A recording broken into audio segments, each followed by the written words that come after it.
Allah gives and Allah takes. I fear that I do not have much time left in this world, yet I cannot complain. My life has been an adventure, and for all my humility, I believe it has been extraordinary enough to be written about. You may accuse me of vanity, but I have decided to write the book myself. It should be good literature, after all.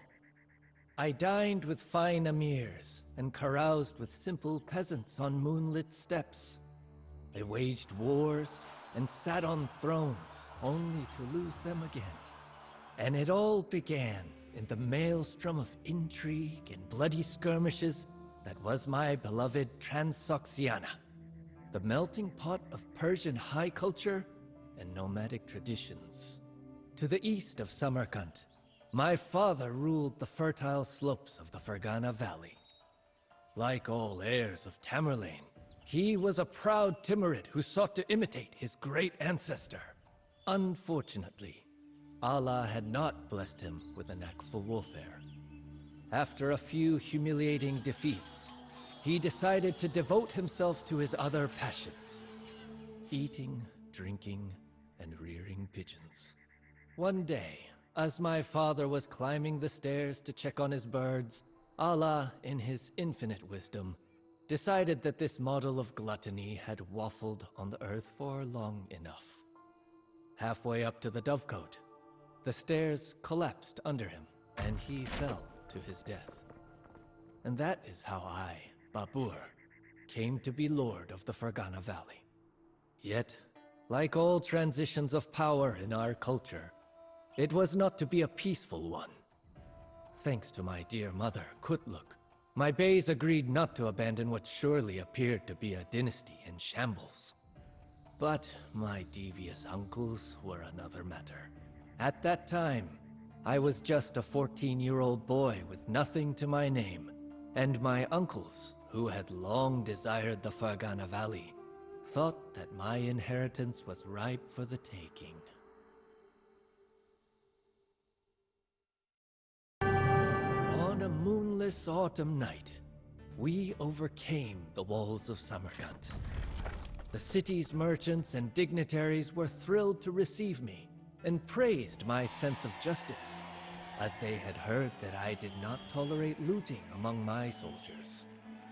Yet when Shaybani Khan returned in the spring, and Uzbek soldiers blocked the trade routes, their enthusiasm quickly evaporated. Before long, a famine broke out in the city. As the weeks wore on, more and more of my men left Samarkand under the pretext that they might catch a few sheep outside of the walls. None of them were ever seen again. In the end, I realized that I had to gamble for my survival. With my last loyal followers, I snuck past the besiegers during the night and sped towards the Fergana Valley to... So it was that I, the great Babur who so recently had sat upon Tamerlane's throne in Samarkand, was now grateful for every watery bowl of millet porridge that I could get my hands on. I was in a pitiful state. My so-called army consisted of 15 riders, only 3 of which had swords.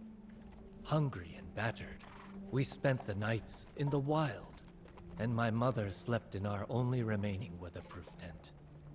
Oh, Kutluk, my dear mother. Without her, I would have been hopelessly lost.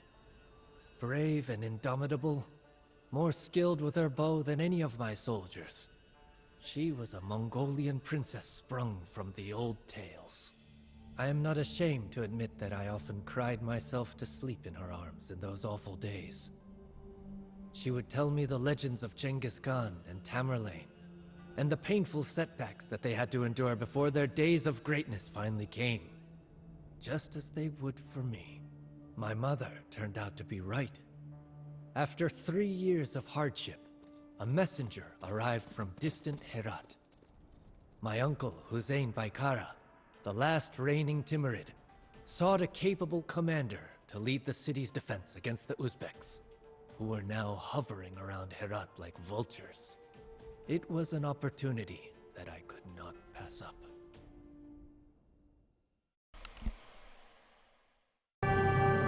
Uzbeks had been driven out. Or so I thought. As soon as I left Persia, Herat was overrun by a third Uzbek army, which had been waiting for me to lower my guard. Yet the pain of losing Herat was nothing compared to what befell me shortly after taking Kabul. My noble mother, who had suffered all of the hardships of the last few years without complaining, died in the shadow of the city's snow-capped mountains. It was not a good place for Kutluk to die. She had always loved the rolling hills of Samarkand. Yet, even as grief consumed me, I surrendered her body to the earth in the most beautiful terrace garden in all of Kabul. I had become the ruler of a grand cosmopolitan city. Yet I felt like the poorest man in the world. It seemed that for every good thing that I was given, something valuable was taken away from me. Allah gives, and Allah takes. Secure provisions and reinforcements. When we reached the valley at dawn, 2 riders came bringing terrible news. In my absence, one of Shaybani's generals had made himself the new master of Fergana. I felt like my father must have when the stairs gave way under him. I had stretched my luck too thin and lost the land of my forefathers to the invaders. Samarkand was the most beautiful face that the earth has ever turned towards the sun. And in Herat, you were sure to accidentally kick a poet whenever you stretched your legs. I missed both of these cities dearly, but my new capital was not too shabby either. With skies filled with herons and cranes, surrounded by breathtaking mountains and hills dressed in fruit orchards, Kabul was a jewel in the wilderness. This unending loveliness inspired me to beautify the city even more.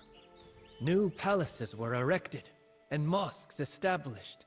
Trees were planted and gardens built, the most beautiful in the world, mind you. The money required for these lavish projects came easily, as Kabul lay at the heart of the Silk Road.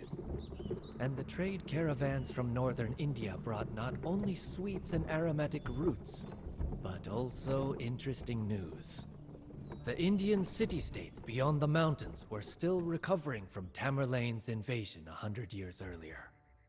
Apparently, they were weak enough to offer little resistance to a determined invader.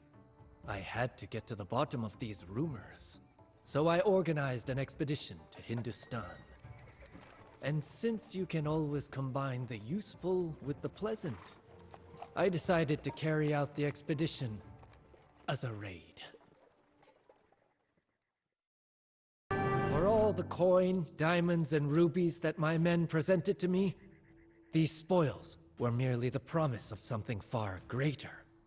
But I had just the idea for how to invest these new riches. Far to the west, in the Ottoman Empire, great advances had been achieved in gunpowder technology. The Sultan had entire gunpowder regiments at his disposal, and his new cannons were suitable not only for sieges, but also for use in battle. Thus, I sent negotiators to the Ottomans to acquire these miracle weapons for me, and to hire experts to demonstrate their use to my men, who only knew how to fight with bows and sabers. The sound of a cannon being fired is indescribable. For a while, I forgot about all of my troubles and simply fired a cannonball each day for my own amusement.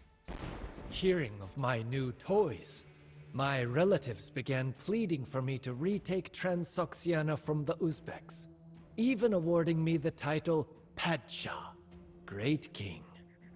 A decent ploy, but my attention was now fixed on India. Strictly speaking, India already belonged to me, as Tamerlane had once conquered it for our family. As the last ruling descendant of the great Amir, it was only right that I be given back what someone else was only administering for me. That someone was a man named Ibrahim Lodi, an Afghan pretender who ruled northern India from his capital in Delhi. Seeking to avoid unnecessary bloodshed, I wrote him a friendly letter and gave him a goshawk as a present. All that I asked in return was for my lands to be given back to me. Unfortunately, Ibrahim Lodi never replied, and so I had to put down the quill and let my cannons do the talking. With 15,000 men, I marched on Panipad, a small village on the plains northeast of Delhi. Ibrahim, for his part, mobilized an army of 100,000. In front of my men, I played the intrepid general, unshaken even by this unimaginable number. But secretly, I wondered if I had not bitten off more than I could chew. On the fields of Panipad, the enemy's strength in numbers proved to be its greatest weakness. Having never faced firearms before, Ibrahim's terrified war elephants were rendered useless by the thundering of my cannons. With little room to maneuver, his fighters huddled together so closely that they became nearly immobile. Firing straight into their lines, my cannoneers created a bloodbath. Just a few hours after the battle begun, there was nothing left of Ibrahim's army. My men found his body in a mountain of corpses and brought me his head as evidence of his demise. With Ibrahim's death, the Sultanate of Delhi came to an end. I had a tomb erected for the fallen Sultan in Panipad, as a reminder that the great Batur treats even his fiercest opponents with respect.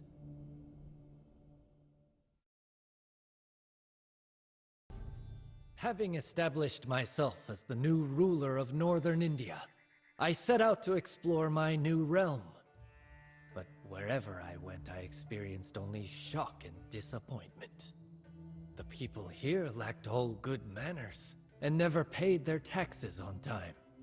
None of the cities that I visited had a university, and there were no good horses to be found, no tasty grapes or sweet melons. Nothing. The one saving grace was the enormous deposits of gold and silver. Riches which made the Rajput empires in the west regard me with envy and suspicion. I knew better than to underestimate these independent princes, whom even Lodi had failed to subjugate. But motivating my men to do battle with them proved difficult.